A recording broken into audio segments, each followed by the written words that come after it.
Okay, so before we'll talk about object level permissions, we need to have some code to work with. So let's create a very simple implementation of a project's API. So in order to do this, let's go to the terminal and let's execute a command to create a new app. So poetry run python manage.py start app, and let's call it projects. So now let me go to my Visual Studio Code, and the first thing first, going to settings.py. And let's register this new project's app. So inside installed apps property, we need to register a new value, so we'll call it projects. And now let's go to the projects folder itself. The first thing first, I would like to remove this test.py, so let's remove it. And now let's create some models, actually one model that we will use here. So from Django contrib.os, we will import a getUserModel function because we need to have a reference to the user model, which would be an owner of the project. And from UID, we will import UID for functions that we'll use for primary key generation. So let's create a new project model, and here we'll have an ID. So it will be UID field. It will be primary key. It will not be editable, and the default value will be UID4. The next thing here will be created at, which is actually not required, but I like to have this kind of property to register at time of the model creation, so entity creation. So also we'll have auto-populated value. We'll have an owner, which will be user. So for this we need to obtain a user model. So owner here would be a foreign key. So we have here foreign key. We have here user, and we have here on delete behavior would be models.cascade, and the related name would be projects. So now we have a name field for the project will be just a char field. So we have here maximum length 255. So this is a very simple bare-bone implementation for the project model. So let me go back to my terminal and let me run commands make migrations. And let me migrate. So we have here migrate. And now once we have models, let's go back to the Visual Studio Code and let's create a serializer for what we have now. So we will have a project serializer. The first thing first, we need to import getUserModel contrib.os import getUserModel. We will import from projects models. We will import a project model, and from REST framework we will import serializers. So now we'll create a project serializer. So we have here class project serializer, and it will be a model serializer. So serializer, model serializer. And for model serializer, we need to specify a meta class. So we have meta class, where we have a model, which will be a project. We also have fields. So we have here ID, we have here owner, and we have here a name. So the fields that we have specified here. So because owner is actually a foreign key, as you remember here in this model, we need to provide explicit type of this field. So we have owner, serializer, and it's called primary key related field.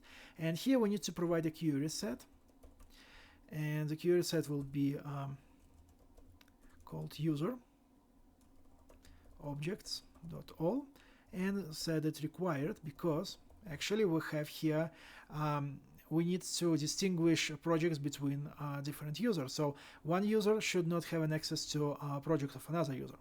So just add some extra quirks, and the extra quirks would be connected with ID because it should be read only, because on the moments of writing we don't have this this value.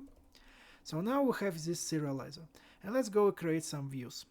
So here from projects serializer we will import a project serializer, and let's import some dependencies from Django REST framework. So from REST framework generics we will import create API view, we will create list API view, we will have destroy API view, and we will also have an update API view. So the next thing, from REST framework we will import permissions. So we say import is authenticated, because we need to check that only authenticated users could access this endpoint. So now let's provide simple implementation. So we have project create API view, which extends this create API view. And we have here permission classes. So we have is authenticated. For now, we will add our custom permission a bit later on, but for now we just have this one. And we have here serializer class, which called project serializer. So let's just copy this implementation and let's have project update API view, and we have also here queue reset. So for getting queue reset, we need to import a model. So from project models, import project. And we have here project objects dot all. We also have this list API view, project list API view, and we have here a destroy API view. And for destroy API view, we don't need a serializer class. So this is a list of views that we have. Just let's create a urls.py file to register this view. So let's import from Django URLs. We import pass. From projects views, we import our view. So we have here project create API view, project destroy, project list, and project update. And now let's register an app name for this URLs file. We'll go projects. And now what we're going to have, we'll have URL patterns list, where we have API create for project create view, and we call it project create API view. So let's just have three other entities. So we have here update, and we need to specify here primary key. We have here delete, and we specify here also primary key, and we also have here a list. So here we have project update, and let's rename it so project update. We have here delete. Let's change to the project destroy API view, and here we have project delete API view, and finally we have project list API view, and here we have project list API view, and I have here a mistake, so let's modify this as a project create API view. So now we have this URL patterns, and let's go to the main URLs file, and let's register this projects endpoint. So we have here projects include projects URLs, and we specify here a namespace. And a namespace would be projects.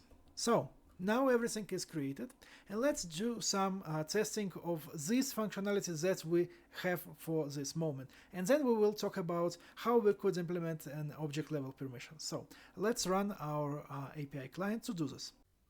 Okay, so let's run our test implementation, and let's actually check why do we need object level permission. So in our terminal, let's execute command called poetry run python manage.py run server, which runs a development server. And let's go to our API test client. In our case, it will be an Insomnia. And here, what I have several users. So I have two users, user 1 and user 2. So let's me log in as a username is user 1. Let's get its token, and let's create a project where owner is actually a project 1. So let's go and let's specify this token, and let's execute this request. So now we have this project, and let's just have several other projects. So let's go create a new project 2, and let's create a new project 3. So what I like to do now, I would like to remove the last project. I would like to remove the new project 3. So how we could do it? Well, let's first modify this token, and let's get the ID that we have here. So we have here this ID, and let's execute this delete project using this this unique ID. So let's send this request. So now this this project was deleted, but let me log in as another user. Let me log in as a user 2 and get another token.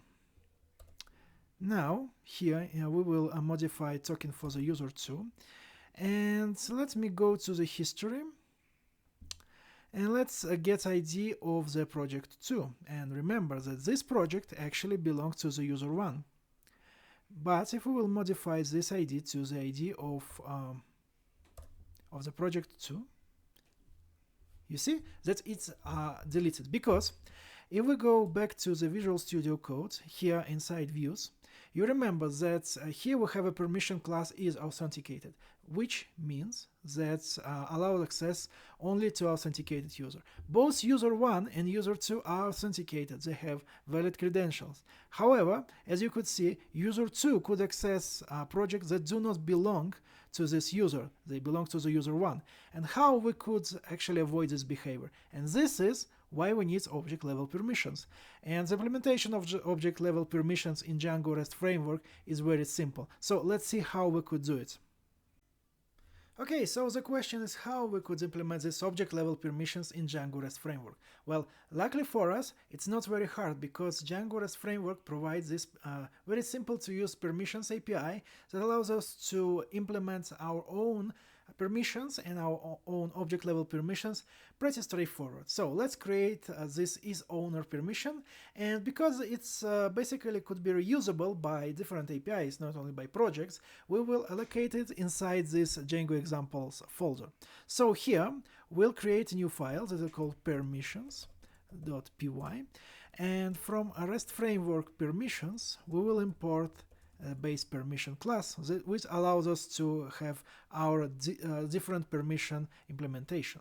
So here we'll create a new class called IsOwnerPermission, and we'll extend this base permission. So in order to implement this object level permission, we need to override a method called hasObjectPermission, and we have here request, we have a view, and we have an object itself.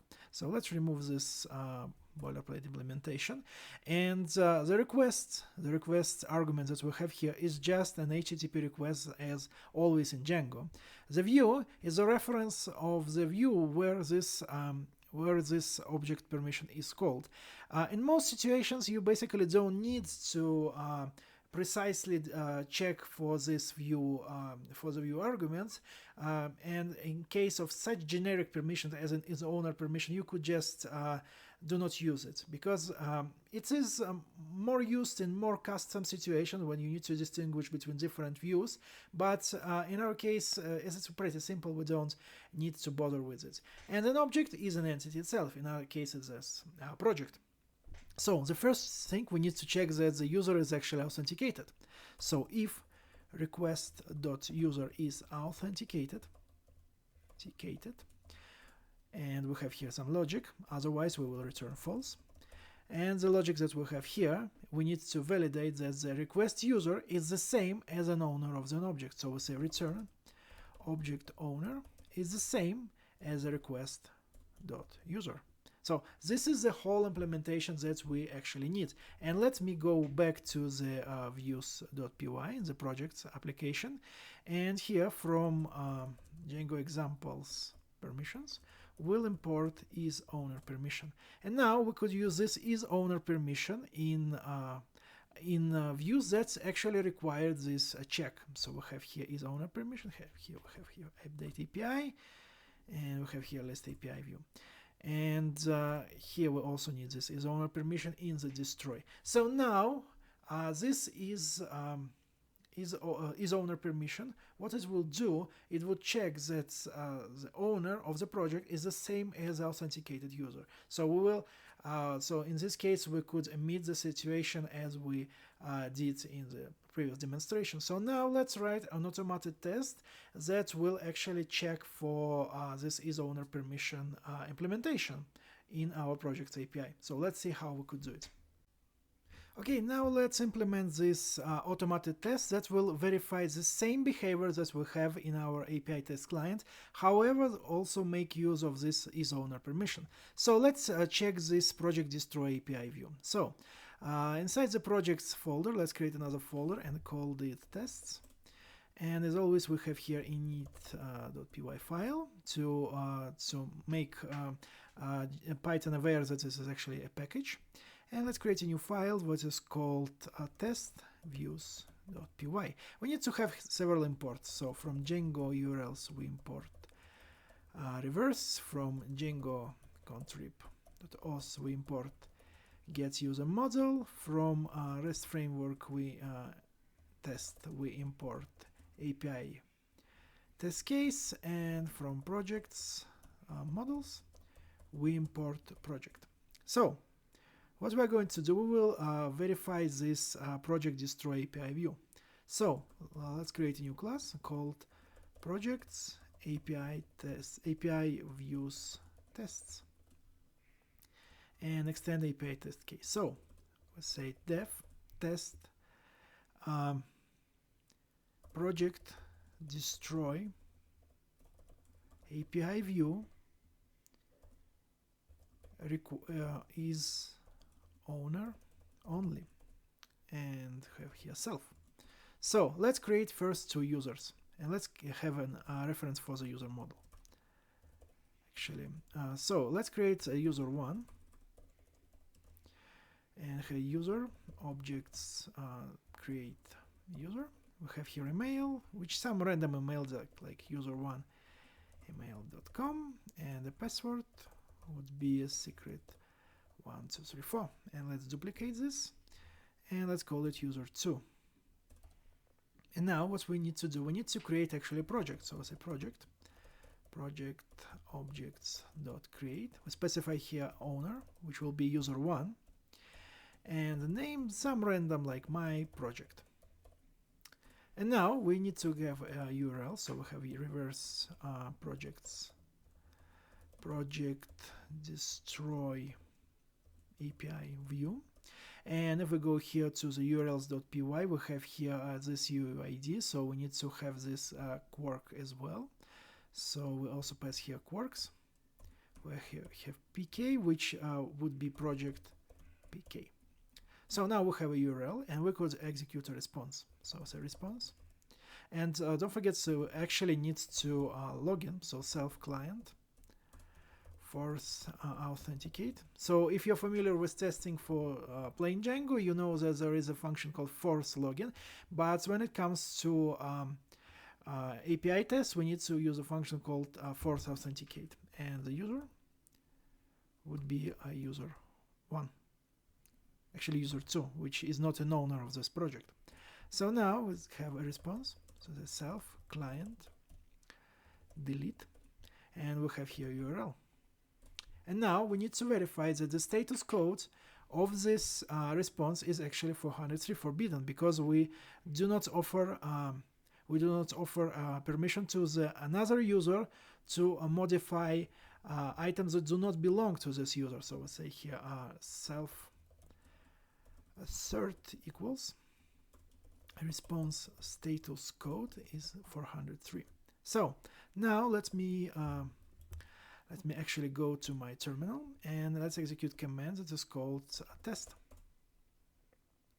And now we have here an error. So we could check it. So as you could see, this refers for project destroy API view not found. And let's go and check the name actually of this we call it project delete API view. We call it project delete API view. So let's go back to the terminal and let's execute this command again. And now see that this test was successfully passed. So in other words, we now employ object level permission that allows us to validate that the owner of the item is the same as authenticated user. So another way, if we have just other authenticated user which is not an owner, it will not be allowed to access this item. So this is all for this video, and if you learned something with this video or it was useful for you, I encourage you to subscribe to my channel, to share this video with your colleagues and your friends, and see you soon.